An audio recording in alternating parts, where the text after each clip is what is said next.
Saludos, señores, buenas tardes, qué gusto saludarles. Es martes, es el poder de la tarde, un martes que suena a 9 de noviembre del año 2021. Qué alegría, qué placer compartir. Como ustedes saben, si es martes aquí en el poder de la tarde, es un martes de salud. Y al ser de salud me acompaña el doctor Alejandro Cambiaso Rate. Rate es con TH. Y también está el genio periodista de salud del país, que es Pedro Ángel, que está aquí también, medio emparentado de Divo, pero que ya le estamos quitando ese personaje y lo estamos presentando como el gurú de la prensa de salud de territorio dominicano. Saludos, buenas tardes, jóvenes. ¿Cómo se sienten? Muy buenas tardes, don Luisín y Pedro. La verdad que muy bien. Creo que es un martes que va a ser rico en contenido. En primer lugar, don Luisín, el día de ayer fue el día del queratocono, pero también estamos en el mes, continuando con el mes de cáncer, sobre todo tratando lo que tiene que ver con cáncer de próstata y su prevención. A mí me llevan tan rápido sin yo saber. ¿Qué es el queratocono? No, el queratocono. ¿Qué es el queratocono? ¿Con qué don Luisín, tenemos hoy dos segmentos de invitados. Uno es una oftalmóloga que nos va a hablar del queratocono. No le puedo quitar a ella sus primicias, sí, ¿verdad? Pero el queratocono es una especialidad. No. El queratocono es una afección, una enfermedad oftalmológica. Queratocono. Que la vamos a explicar en breve. Yo vengo de Baní, he pasado por la capital y en mi vida había escuchado yo queratocono. Eso es uña. Bueno, lo van a explicar en un momentico, acuérdense. Queratocono. Ya aprendí una palabra hoy. En otro orden, hoy también tenemos como invitados dos grandes profesionales de la salud. En primer lugar, el doctor Tevenín, quien es presidente de la Sociedad de Perinatología, pero también fue mi compañero en la parroquia Santísima Trinidad, dando en el taller de Camino al Matrimonio los cursos relativos a lo que tiene que ver con planificación familiar. Y en otro orden, que indica que ambos, tanto el doctor como usted, son buenos esposos, porque si dan cursos en la iglesia, deben ser ejemplos. ¿Eso es así? Bueno, yo espero que sí. Habría que preguntárselo a nuestras esposas. Pero entiendo que sí. También, ¿y quién le acompaña? También le acompaña la doctora Katy Rodríguez, quienes nos van a estar hablando de un tema interesantísimo, que es los prematuros. Los bebés. ¿Cuándo se considera un bebé prematuro? ¿Cuáles son las implicaciones que tienen en su sistema cardiopulmonar, respiratorio, entre otros? ¿Qué secuelas puede tener un prematuro? ¿Cuáles son los cuidados que debe tener el personal de salud? Pero a la vez, ¿cuáles son los cuidados que debe tener también, en ese sentido, la familia? Es un tema interesantísimo, sobre todo que hay estadísticas que hablan de que de cada 10 niños hay uno que puede ser prematuro.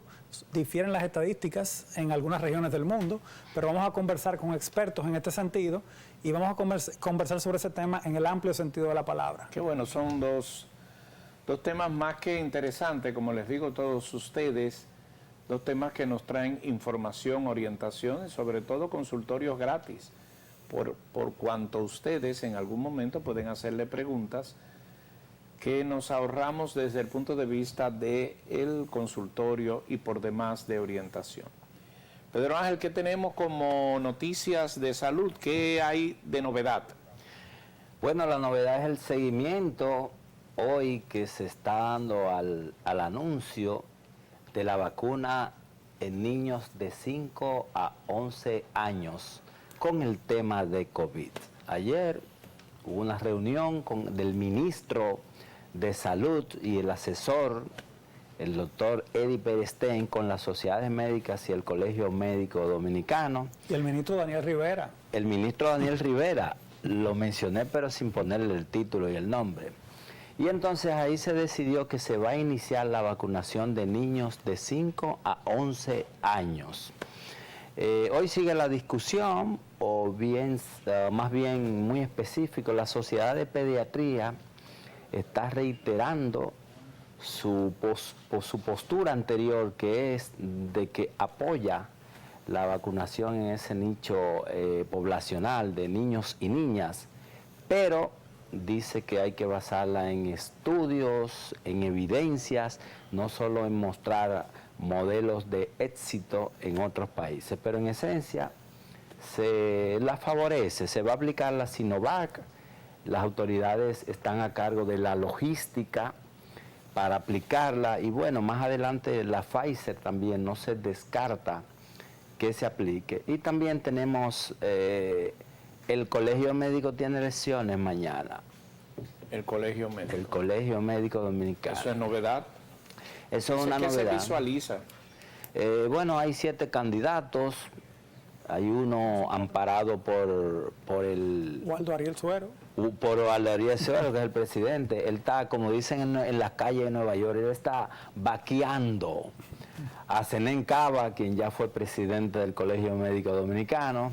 Y hay otros candidatos. Habrá que esperar mañana. Waldo Ariel Suero es un líder. En las últimas elecciones ganó con un 72%, una cosa monstruosa. Y ahora, bueno...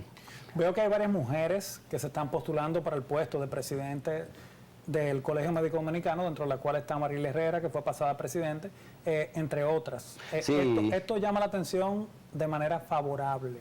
Sí. Podemos ver cómo en las sociedades médicas, pero también en los centros de salud, cada vez más comenzamos a ver mujeres en posiciones directivas y precisamente de manera bien ganada por su Sí. capacidad. En el tiempo que yo estuve haciendo mi residencia médica y en el tiempo que estuve trabajando de la mano de muchos hospitales, he sido compañero de excepcionales mujeres, no solo como profesionales, sino también como esposas y compañeros de trabajo. O sea que creo que hay que hacerle un reconocimiento a la mujer médica dominicana que Sí. se ha ganado a espada ese sitial que tiene hoy día como profesionales. Sí. Bueno, entonces tenemos novedad, el tema de la vacuna, tenemos novedad las elecciones del Colegio Médico. Así es. ¿Algún otro tema? Pero creo que esos dos son más que suficientes para dominar el concierto de atención de los médicos. Sí, porque uno que otro puede marcar el devenir sanitario y de los agenda próximos, pública de de las salud. próximas semanas. Así mismo. Doctor, el tema del COVID, ¿cómo marcha? Bueno, el COVID, como sabemos, las últimas semanas ha estado teniendo un repunte. Hemos visto en los últimos días llegando hasta 1.000 casos. En el día de hoy, más de 900 casos. Me gustaría que el señor director pusiera el último boletín del Ministerio de Salud Pública, donde podemos apreciar las cifras del COVID del día de hoy. En el día de hoy se vieron, reitero, 982 casos de COVID, 68 casos de COVID, pero se tomó una gran cantidad de muestras, 1.469 muestras, de las cuales fueron prácticamente 50 y 50% entre PCR y pruebas de antígenos. Pero la positividad diaria ronda el 14% hoy y en las últimas 4 semanas el 11%. Podemos observar que la ocupación en cuidados intensivos ronda el 30%, en ventiladores un 33% y en camas de cuidados intensivos un 42%. Persiste la letalidad baja en un 1.06%, sobre todo en pacientes hipertensos, diabéticos y con problemas respiratorios. Y en las últimas 24 horas, según el último reporte que pudimos visualizar del Ministerio de Salud Pública, hubo una muerte. A nivel del mundo, más de 5 millones de casos de COVID. Dentro de lo que es el continente americano, 2.308.000, más de un 40 y tanto %. Lo que implica de que el COVID está lejos de poder ser historia, todavía está presente y todavía tenemos que continuar con lo que son estas campañas de vacunación. Esa es parte de la razón por la cual con la apertura de la escolaridad se está proponiendo trabajar con la vacunación de niños, como muy bien mencionó Pedro Ángel. Hay algunas opiniones encontradas, pero ya ha habido evidencia por parte de lo que es la FDA, el CDC de Atlanta, de que pudiera ser una postura razonable. Bueno, eso solo el tiempo lo dirá. Y en ese tenor tenemos que continuar. Y creo que un mensaje importante, Pedro, que no se mencionó al inicio de tu intervención, es que el ministro de Salud fue categórico en que si continúa el repunte de casos COVID y no se ve que hay una respuesta empresarial, personal y familiar, o sea, si no en los comercios no se exigen esa tarjeta de vacunación, si no vemos que se continúan utilizando las mascarillas y tomando las medidas de distanciamiento social, pueden ser que vuelvan las medidas en diciembre. Así es, así es. Qué panorama que no termina de vislumbrarse el fin, sino todo lo contrario, continuar. Siempre en esta sección hacemos una especie de improvisación de salud, pero de las cosas que a usted, a nosotros nos puede convenir. Doctor, ¿qué es una fibrosis quística? Fibrosis, ¿qué es eso? Bueno, Pero usted se refiere... Yo quiero hoy analizar con usted las enfermedades crónicas, que son como 10, 15 o 20, entendiéndose que una enfermedad crónica es aquella que tiene una larguedad, es de larga permanencia, que tiene afecciones permanentes, y ahí encontré, entre otras cosas, EPO terminando en C y fibrosis quística. ¿Qué es eso? Bueno, por eso hago la pregunta, porque cuando hablamos de fibrosis, lo podemos extrapolar desde el tejido mamario, si hay un aumento de la densidad del tejido mamario, o lo podemos extrapolar a distintas áreas del cuerpo. Pero ya por lo que me menciona, que me habla del EPOC, o sea... ¿Cómo que se pronuncia? EPOC. O sea, que es enfermedad pulmonar obstructiva crónica. Es una enfermedad, como muy bien menciona usted, y lo dice su nombre, que se produce a larga data, sobre todo por el uso prolongado de lo que es el cigarrillo, o también exposiciones que pueden ser inclusive laborales, vinculadas a acerrín, tóxicos, entre otros, que se produce un daño en el hepatocito, que es la célula del pulmón que está encargada de lo que es el intercambio gaseoso. Ese intercambio gaseoso se produce en una estructura pulmonar también que se conoce como el alveolo. Sin embargo, en términos prácticos para la población, si vemos un paciente que cursa con dificultad respiratoria o que puede también cursar con cianosis o un color azuláceo en la piel, o que tiene disnea a leves esfuerzos o a moderados esfuerzos o dificultad para respirar al caminar o hacer ejercicios leves, es importante de que este paciente reciba una evaluación médica completa a manos de un especialista, porque pudiera ser de orden cardiovascular, pero también pudiera ser de orden pulmonar.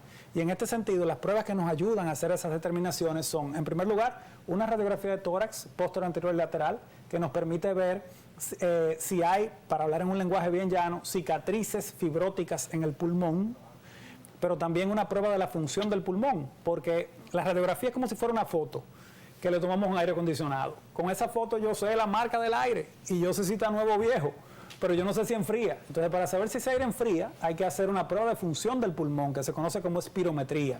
Y en la espirometría, el neumólogo me puede determinar si hay una enfermedad obstructiva o si hay una enfermedad restrictiva, si esa enfermedad es leve, moderada o severa, y si encontramos hallazgos en una espirometría, podemos hacer una espirometría con medicamentos ya, que nos permite también saber cómo responde el pulmón al uso de medicamentos medicamentos que producen broncodilatación, y saber si es un paciente asmático y es un paciente que requiere o no el uso de un nebulizador o de un medicamento especial. Un inhalador, perdón, o un medicamento especial. Haciendo esquina, ¿el asma qué es?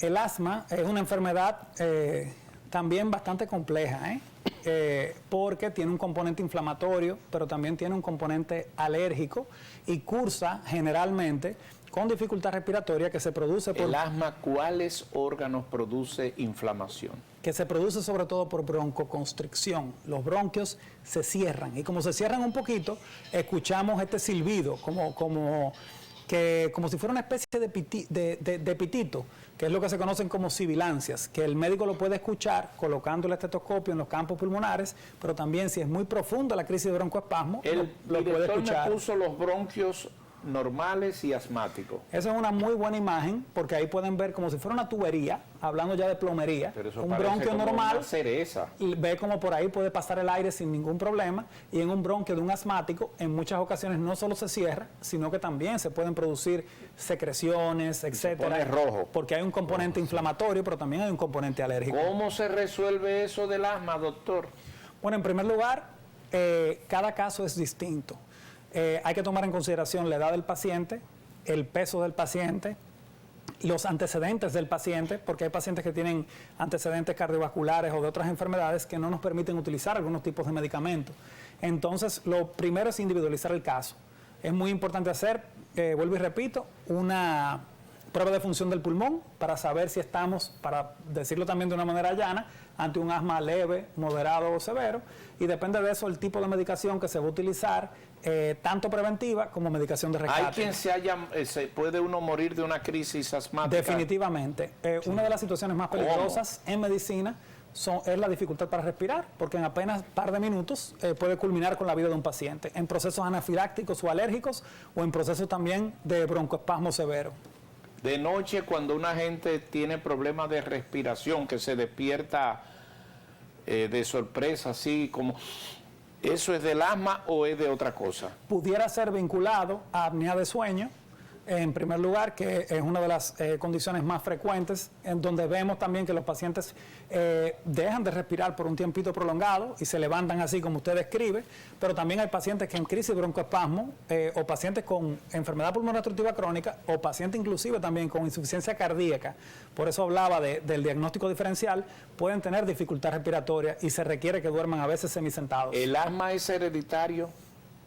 El asma hemos visto que hay una mayor predisposición de que se desarrolle en personas que tienen familiares directos que presentan asma y vemos también que es frecuente que se presenten en edades muy tempranas y sobre todo tiene un componente, vuelvo y reitero, alérgico y un componente también inflamatorio. ¿Es verdad que el que sufre de asma tiene que estar lejos de donde están barriendo porque el polvo casi lo... Definitivamente, y los olores fuertes también, porque tiene mayor tendencia a que se pueda producir un broncoespasmo incitado. ¿Y qué es olores fuertes? Por ejemplo, muchas creolina. Olores. Sí, bueno, el cloro. El cloro. Pudiera ser un olor fuerte. Los perfumes también, inclusive, tienen que limitarse en el pero ese en el perfume y en cómo lo usan. Caso, si una dama es propia de los hombres y mujeres. Definitivamente. Entonces la dama que sufre de asma no se le puede regalar perfume. Bueno, hay perfumes. Hay perfumes que pueden utilizar, fragancias que sean más suaves, etcétera. Pero sí es importante también verificar el componente alérgico de los pacientes. ¿Y el asmático, el calor le hace efecto o tiene que estar en aire acondicionado siempre?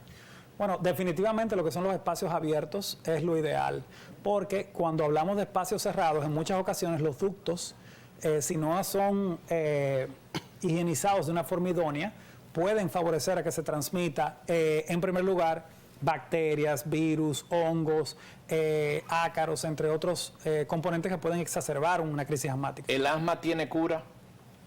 Definitivamente el asma tiene tratamiento y hay pacientes que a lo largo del tiempo pueden... Una cosa es tratamiento y otra cosa es, ¿tiene cura? ¿Uno se curó del asma? Sí.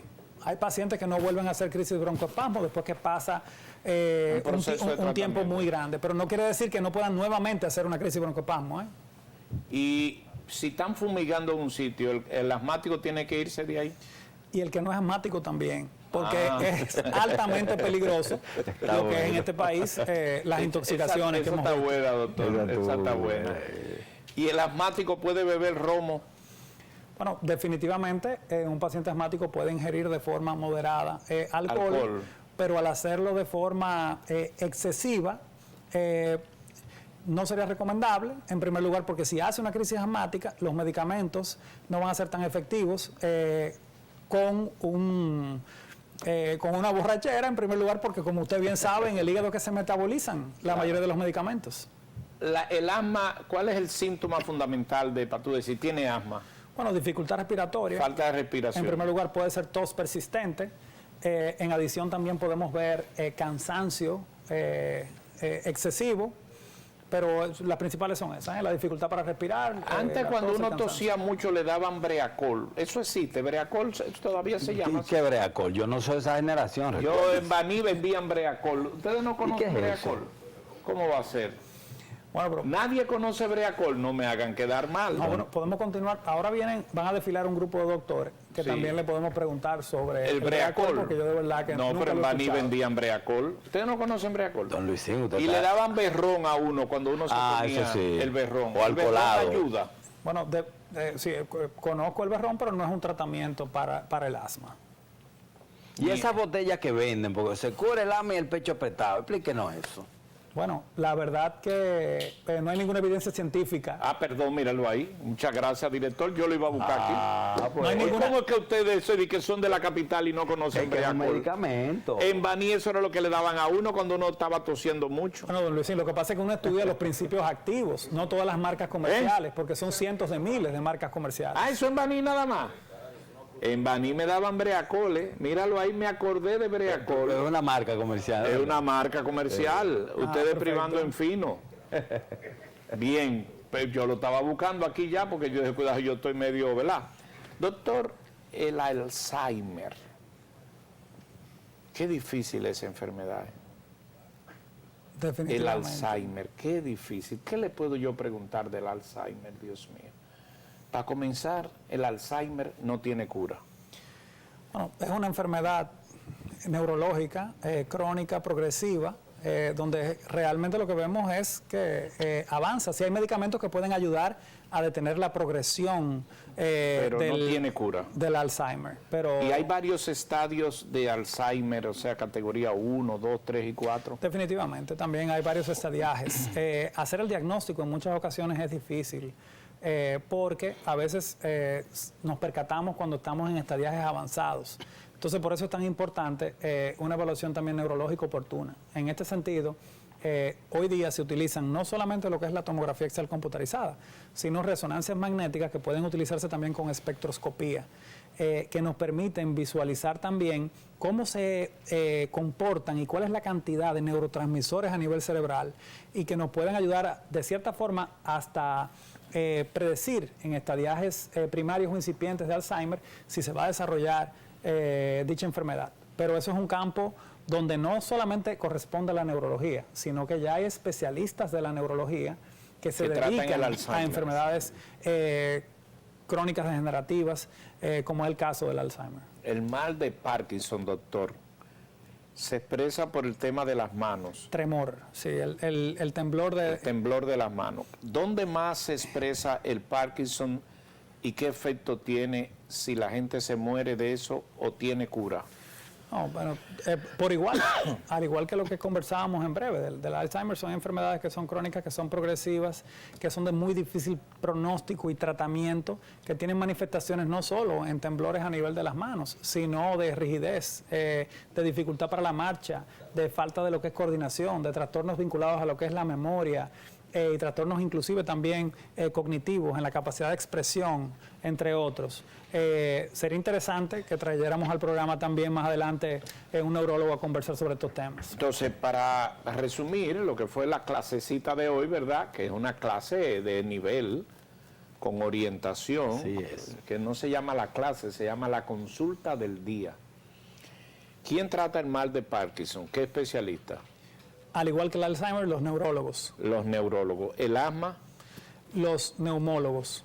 el EPO, La enfermedad pulmonar obstructiva crónica, que es el EPOC, también los neumólogos. entonces hoy yo he hablado de los neumólogos y los neurólogos. Es correcto. Un neumólogo muy diferente a un neurólogo. Claro que sí. Hay neurólogos cirujanos. Bueno, serían neurocirujanos, el término correcto, de quienes se encargan de las intervenciones quirúrgicas del sistema nervioso central, sobre todo... ¿Y de lo los que tiene que ver neumólogos con son corazón. cirujanos? No, los neumólogos son médicos clínicos que tienen una formación en medicina interna y posteriormente en neumología. Pero no también, operan. Pero también hay neumólogos intervencionistas que pueden trabajar en colocación desde lo que es un tubo de pecho y otro tipo de intervenciones. Lo que interesante. Pero este doctor sabe mucho. Sabe muchísimo. Pues yo le hago preguntas a ver si falla en alguna y no lo agarro. Y ahí. Y ese no es el propósito. Si usted lo quiere creer, lo cree. Esto es improvisado. ¿Verdad? Porque no se trata de que vamos a hablar de esto. Sabe mucho, él sabe mucho. Pues miren, los próximos martes yo les pido que sean ustedes que le pregunten. Consultas gratis. La hora de la consulta, así se llama la sesión inicial de los martes de salud. ¿Qué le parece a usted esa sesión, Pedro Ángel? Bueno, ahí habló de enfermedades crónicas y son un día a día, que hay mucha incidencia de eso. Los neumólogos están fajados y sobre todo que esas enfermedades crónicas, don Luisín y doctor, están incidiendo mucho en las muertes por COVID, porque si se habla también de hipertensos y de diabéticos, pues aquel que tiene temas respiratorios con el asma y con el EPOC, pues es un paso a la muerte en una complicación que se... Y hay muchas enfermedades crónicas, don Luisín, supongo que usted sintetizó, que son no transmisibles. Bueno, esas son no transmisibles, pero por ejemplo hay enfermedades crónicas no transmisibles que son prácticamente epidémicas, como la diabetes, que la parece la padece el 13% de la población dominicana, la hipertensión que la padece el 33, 35%, y hay poblaciones, según unos estudios que está haciendo o una jornada que está haciendo el Ministerio de Salud Pública, hay poblaciones en que el 70% de su población sufre hipertensión. Se dio el caso en Montecristi, en una jornada que estuvo haciendo el Ministerio de Salud. O sea que... Pues miren, en las próximas sesiones voy a ir compartiendo con ustedes las cosas que vamos haciendo. Esto se trata del inicio, la consulta del día, ¿verdad? Y es una consulta que yo le hago al doctor, le pregunto, como ustedes ven, pero que ustedes también tendrán oportunidad de hacerlo por teléfono. Pregunten de lo que usted, la enfermedad que usted quiera. También vamos a tener una sesión que se llama el Directorio de Salud. Está a cargo de Pedro Ángel. ¿Qué es el Directorio de Salud? Por ejemplo, yo pregunté quién trata el asma y el doctor me dijo los neumólogos, ¿verdad? Entonces, no en al instante, pero en un momento dado, Pedro Ángel va a hablarle del directorio, quién es la Sociedad Dominicana de Neumología, los principales neumólogos, a cuenta mía cuáles neumólogos recomendamos. Así es. Es orientarlos a ustedes. Miren, los martes aquí el propósito es hablar de salud, pero no está de que me duele la cabeza, no, cuestiones propias de salud. Por ejemplo, Pedro Ángel un martes le va a hablar del directorio de los neumólogos y ustedes verán la lista, quién es la sociedad, quién es el presidente, ¿verdad? Y las características de la sociedad de neumología.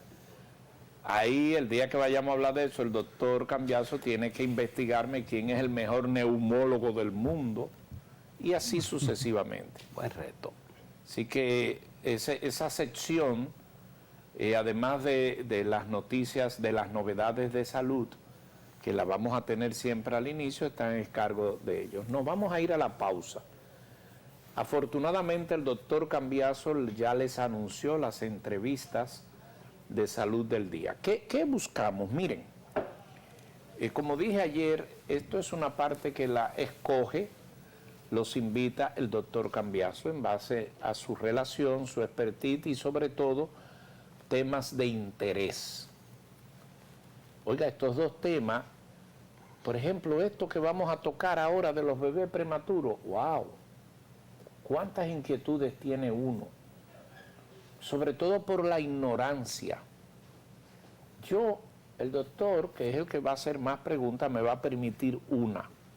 Por ejemplo, a nuestros distinguidos invitados, profesionales, presidentes de esta rama, ¿no?, que honra el país. Miren, cuando ustedes vean un presidente de una sociedad de especialidad de República Dominicana, hágale respeto, ¿no?, de reverencia. Porque un médico que se dedique su tiempo, eso no deja nada, ¿eh? Ser presidente de la sociedad, eso, no, él no se gana un chele con eso. Eso es un problema. Porque la gente, el dominicano cree que el que se mete en toda esa cosa, diablo, se va a bañar, diablo no, pero se va a bañar de dinero. No, no gana nada, lo que gana es problema y lo llaman para aquí, para allá. Así es. Pero esas sociedades dan un servicio único, porque se crean las especialidades, se dan a conocer las investigaciones. Cuando viene un tema de salud colectiva, una pandemia o algo, esa sociedad ya opina, no es lo mismo que opine el presidente de la sociedad de especialidad a que opine por ahí un científico de eso que hay ahora, que ahora los dominicanos saben de todo, sin ser médicos, y comienzan a hablar de eso. Y sobre todo los dominicanos que hablan de una medicina porque se lo contó su abuela, anda pa'l caránchole. La ignorancia es una de las profesiones más desarrollada en nuestros lares. Vamos a la pausa. Esto es Martes de Salud. Hoy tenemos dos profesionales que nos vamos a aprovechar de su conocimiento. Y yo tenía una inquietud que no la dije. Es la siguiente.